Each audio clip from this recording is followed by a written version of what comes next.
सहारनपुर को कोटि कोटि नमन करते हुए मैं आप सबका जो अलग अलग क्षेत्र का प्रतिनिधित्व कर रहा है वह स्वयं ही इस चुनाव को अपना चुनाव मान करके राघव लखन पाल बन करके घर घर जाकर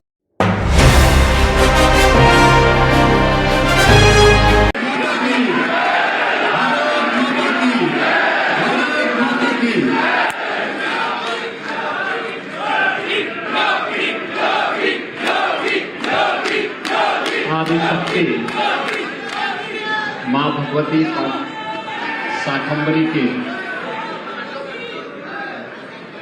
त्रिपुर बाला सुंदरी के इस पावन धरा सहारनपुर को कोटि कोटि नमन करते हुए मैं आप सबका हृदय से अभिनंदन करता हूं। मंच पर उपस्थित भारतीय जनता पार्टी के क्षेत्रीय अध्यक्ष श्री सत्येंद्र सिसोदिया जी, कार्यक्रम के अध्यक्ष श्री रोशनलाल जी, प्रदेश सरकार में मेरे साथ सहयोगी मंत्रीगण श्री जसवंत सिंह जी, कुंवर ब्रजेश सिंह जी, भारतीय जनता पार्टी के जिला के अध्यक्ष महेंद्र सिंह जी, महानगर अध्यक्ष पुनीत त्यागी जी, महापौर डॉक्टर अजय सिंह जी, जिला पंचायत अध्यक्ष श्री मागेराम चौधरी जी,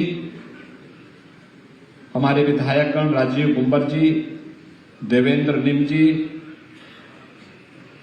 आज के इस कार्यक्रम में उपस्थित लोकसभा के प्रभारी पूर्व विधायक श्री नवाब सिंह नागर जी, विजेंद्र कश्यप जी,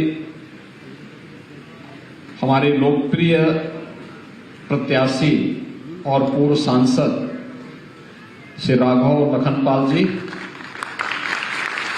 समाज के विभिन्न तबके से जुड़े हुए सभी हमारा उपस्थित नेतृत्व वर्ग, उपस्थित बहनों और भाइयों, इस सहारनपुर के प्रबुद्ध जनों के साथ मेरा संवाद का कार्यक्रम है। चुनाव के पहले आप सबका आह्वान करने के लिए मैं इसलिए भी आया हूं क्योंकि आप समाज के अलग अलग तबके को प्रतिनिधित्व करते हैं, एक नेतृत्व देते हैं। कोई अधिवक्ता समुदाय को, कोई चिकित्सक समुदाय को, कोई व्यापारी समुदाय को, कोई पेट्रोलियम डीलर्स एसोसिएशन को, कोई इंडस्ट्री को, अलग अलग तबके से जुड़े हुए लोगों को। यह नेतृत्व वर्ग जो अलग अलग क्षेत्र का प्रतिनिधित्व कर रहा है वह स्वयं ही इस चुनाव को अपना चुनाव मान करके राघव लखन पाल बन करके घर घर जाकर के मोदी जी के साथ उनके संकल्प के साथ जुड़ सके, इसके लिए आपका आह्वान करने के लिए मैं आज विशेष रूप से पहले आया हूं। दूसरा, आपका चुनाव तो पहले चरण में ही है। 19 अप्रैल को चुनाव हो जाना है। 19 अप्रैल तक तापमान भी कुछ बढ़ जाएगा, तो स्वाभाविक रूप से उसकी परवाह नहीं करनी। आपका काम है अपने लोकतांत्रिक अधिकार का उपयोग करना, और लोकतांत्रिक अधिकार का प्रयोग करते हुए आप सबको स्वयं भी वोट पोल करना है और औरों को भी वोट पोल करने के लिए प्रेरित करना है। अगर आप स्वयं और अपनी पूरी टीम को इसके लिए तैयार करेंगे, मतदान का प्रतिशत अगर बढ़ता है तो इसके साथ ही श्री राघव लखन पाल का मतदान का प्रतिशत भी बढ़ेगा और उनकी जीत का प्रतिशत भी बढ़ेगा। आप अनुमान करिए, अगर पिछली बार भी मतदान का प्रतिशत बढ़ा होता, कोई ताकत राघव लखन पाल को हरा नहीं सकती थी। और इसीलिए मैं आपसे आह्वान करने के लिए आया हूं कि सबसे पहले मैं आप सबका ही आह्वान करने के लिए आया हूं। हम चुनावी सभाओं में आएंगे क्योंकि आपके वोट की कीमत है। आप सोचिए, आपका एक वोट कैसे प्रभावित करता है। गलत दिशा में जाता है, गलत पार्टी को जाता है तो सहारनपुर में कर्फ्यू लगता है, और मोदी जी के साथ जाता है तो कावड़ यात्रा भी निकलती है।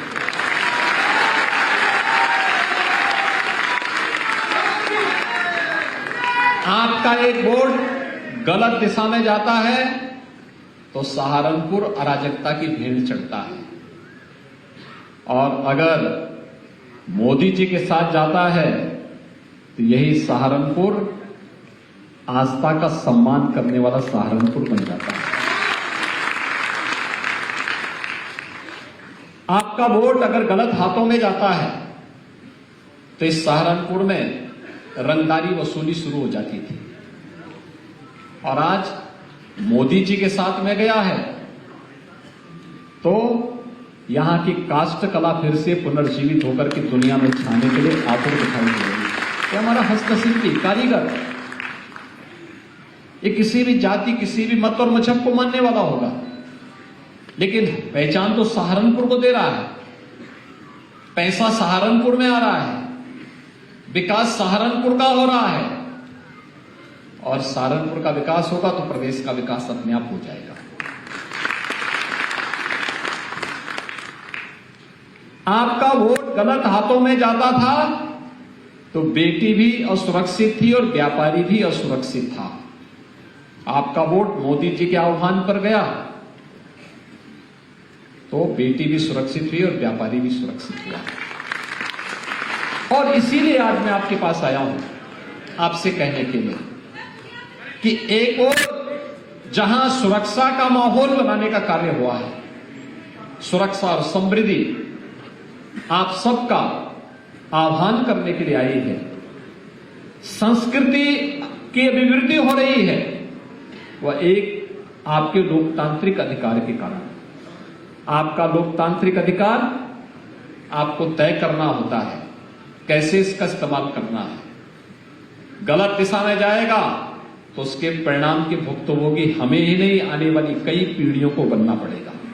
और सही दिशा में जाएगा तो आपने बदलते हुए भारत को देखा है। 10 वर्ष में हमारा भारत बदला है। एक नए भारत का हम दर्शन कर रहे हैं। एक नया भारत, दुनिया के अंदर भारत के पासपोर्ट की कीमत बढ़ी है, भारत का सम्मान बढ़ा है। 140 करोड़ का भारतवासी आज दुनिया के अंदर कहीं जाता है तो सम्मान के साथ देखा जाता है, और नहीं तो 2014 के पहले भारत के नागरिकों को शक की निगाहों से देखा जाने लग गया था। शक की निगाहों से देखा जाता था। ये शक की निगाहों से देख करके देश के माहौल को जिन लोगों ने खराब करने का प्रयास किया था उस समय, ये वही लोग हैं जो लोग जाति के नाम पर वोट तो लेते थे लेकिन अव्यवस्था पैदा करते थे देश के अंदर। देश की पहचान को 140 करोड़ लोगों के सम्मान के साथ खिलवाड़ करते थे, और आज 140 करोड़ लोग दुनिया के अंदर कहीं जाते हैं तो सम्मान की निगाहों से देखे जाते हैं।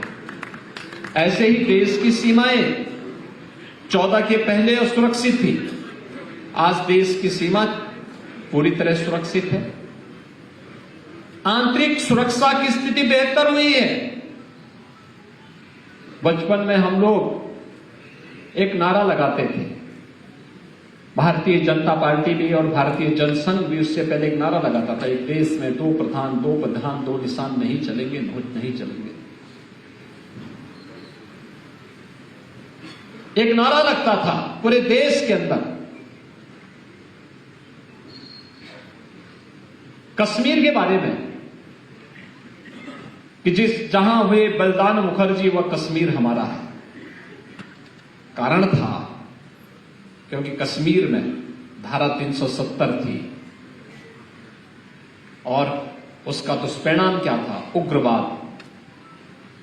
पत्थरबाजी की घटना से हमारा जवान आहत होता था, घायल होता था, सरकारें आंखों में पट्टी बांध करके मौन रहती थी। और जवान तो हमारे किसी के घर से गया हुआ जवान है, लेकिन आज आपने बदलते हुए भारत को देखा है। कश्मीर में न केवल धारा 370 समाप्त हुई, बल्कि उग्रवाद और आतंकवाद की समस्या का समाधान भी प्रधानमंत्री मोदी जी के नेतृत्व में हो गया।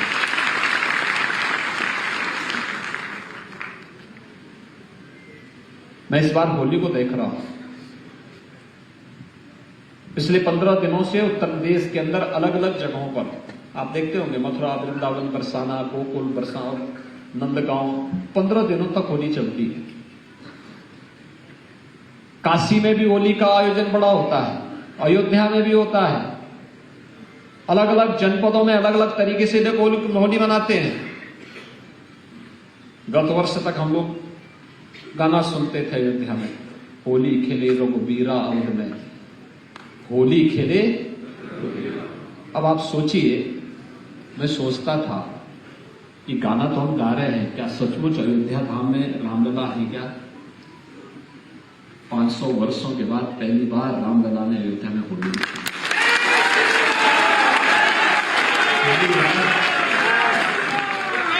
एक वोट कश्मीर में धारा 370 को समाप्त करता है, उग्रवाद, आतंकवाद का समाधान भी करता है, रामलला का प्रकटीकरण भी कर देता है। अपने वोट की कीमत को पहचानिए, और यही है देश के अंदर मोदी की गारंटी। जो लोग जाति के नाम पर बांटने के लिए आए थे, जाति के नाम पर वोट ले रहे थे, उनके लिए परिवार पहले है, फैमिली फर्स्ट। लेकिन मोदी जी के लिए तो 140 करोड़ का भारतवासी ही परिवार है। इसलिए मोदी जी कहते हैं नहीं, नेशन फर्स्ट। अब हमें तय करना है, फैमिली फर्स्ट या नेशन फर्स्ट। तो नेशन फर्स्ट और भारतवासी का संकल्प होना चाहिए।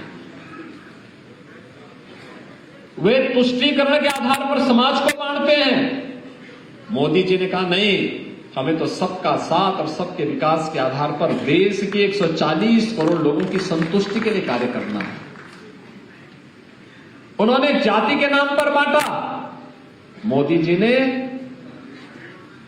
गरीब कल्याण के आधार पर समाज के प्रत्येक तबके को शासन की योजना का लाभ दिया। उन्होंने जाति, संप्रदाय, मत और मजहब के आधार पर विभाजित किया। मोदी जी ने कहा नहीं, हमें विकसित भारत की संकल्पना को पूरा करना है। विकसित भारत, विकसित भारत का मतलब जहां हर भारतवासी के जीवन में खुशहाली होगी, हर भारतवासी खुशहाल होगा, हर नौजवान के हाथ में कार्य होगा, उसकी आजीविका की पुख्ता व्यवस्था होगी, हर व्यापारी सुरक्षित माहौल में अपना व्यापार कर पाएगा, उसके व्यापार में उन्नति होगी, हर हस्तशिल्पी और कारीगर को उसकी हुनर का सम्मान प्राप्त होगा, हर उद्यमी को ईज ऑफ डूइंग बिजनेस के माध्यम से व्यापार और उद्योग लगाने की पूरी स्वतंत्रता होगी। देश और दुनिया के अंदर अपने प्रोडक्ट को पहुंचाने के लिए एक बेहतर कनेक्टिविटी होगी। इस प्रकार का माहौल देने के लिए आज मोदी जी ने इस प्रकार का माहौल भारत के अंदर बनाया है। दुनिया भारत की ओर देख रही है, लेकिन विघटनकारी और विभाजनकारी ताकतें भी उतनी ही तेजी के साथ प्रहार करने के लिए आतुर दिखाई दे रही है। और इसलिए ये उम्मीद करना कि राघव लखनपाल हर घर घर जा पाएंगे, हर गांव गांव जा पाएंगे, चुनाव के दौरान संभव नहीं हो पाएगा। आपको सबको राघव लखनपाल बनना पड़ेगा। मोदी जी और हमारे प्रतिनिधि के रूप में घर घर जाना पड़ेगा। और इसीलिए सबसे पहले मैं समाज के विभिन्न तबके के नेतृत्व वर्ग का आह्वान करने के लिए ही आया हूं। और यही मोदी की गारंटी है, विकसित भारत। मोदी की गारंटी है, इसका मतलब 12 करोड़ अन्नदाता किसानों को किसान सम्मान निधि। मोदी गारंटी का मतलब 4 करोड़ गरीबों को सिर ढकने के लिए प्रधानमंत्री आवास योजना, 2.5 करोड़ घरों को मुफ्त में बिजली का कनेक्शन, 10 करोड़ गरीबों को मुफ्त में उज्ज्वला योजना का रसोई गैस का सिलेंडर, 60 करोड़ लोगों को 5 लाख रुपए की स्वास्थ्य बीमा का कवर। मोदी की गारंटी का मतलब बिना भेदभाव के उत्तर प्रदेश के अंदर 15 करोड़ और देश के अंदर 80 करोड़ लोगों को फ्री में राशन की सुविधा का लाभ देना। यह एक कार्य आज मोदी जी के नेतृत्व में पूरे देश के अंदर हो रहा है। विरासत का संरक्षण भी और विकास भी। कोई सोचता था कि सहारनपुर में विश्वविद्यालय बनेगा, लेकिन आज सपना साकार हो गया। मां शाकंभरी के नाम पर विश्वविद्यालय। हमें आज से 7 वर्ष पहले जब सहारनपुर आना होता था दिल्ली से, तो हमें 7 घंटे लगते थे। और आज आप देखना, इस वर्ष के अंत तक केवल 2 घंटे में आप दिल्ली से सहारनपुर पहुंचेंगे, 2 घंटे में। और अभी आपका सिविल टर्मिनल एयरपोर्ट का भी बनने वाला, हम पैसा दे चुके हैं, काम प्रारंभ हो चुका है। यानी एयर कनेक्टिविटी भी और बेहतर रोड कनेक्टिविटी भी, रेल की कनेक्टिविटी भी। ईश्वर चाहेंगे एक दिन अभी जो रैपिड रेल हम लोग लेके आए हैं ना सहारनपुर, वहां तक, मेरठ तक, उसको देर सवेर तो यहां तक भी पहुंचना ही होगा। आप देखो कहां पहुंच रहा है इनका।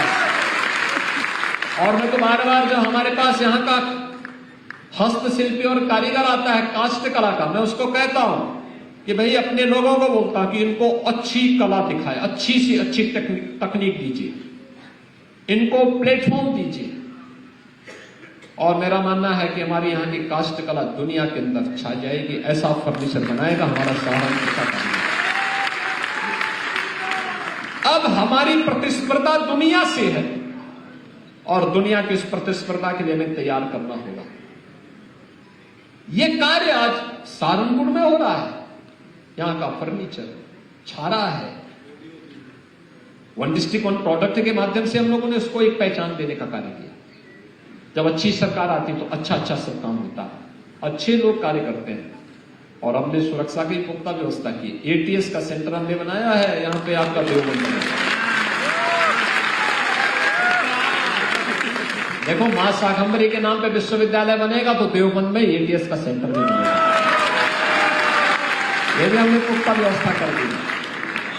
और इसीलिए मैं आपका आह्वान करने के लिए आया हूं, आप पूरी तैयारी के साथ काम करिए, राघव लखनपाल बनिए।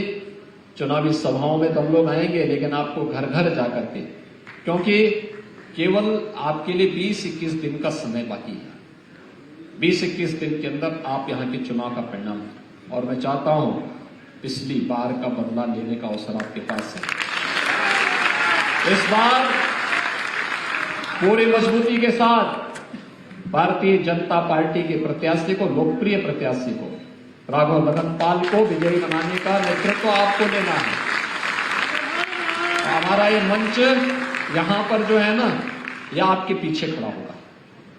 अलग अलग तबकाधिवक्ता समुदाय अपने तरीके से, चिकित्सक समुदाय अपने तरीके से, व्यापारी समुदाय अपने तरीके से, चैम्बर वाले अपने तरीके से काम करेंगे, इंडस्ट्री वाले अपना करेंगे, ओडी-ओपी वाले अपना करेंगे, अलग अलग डीलर्स एसोसिएशन अपना करेगा, अलग अलग तबके के लोगों के द्वारा, शिक्षक अपना अलग, और पूरी मजबूती के साथ सबका लक्ष्य एक ही है कि जो देश के अंदर आवाज की है कि फिर एक बार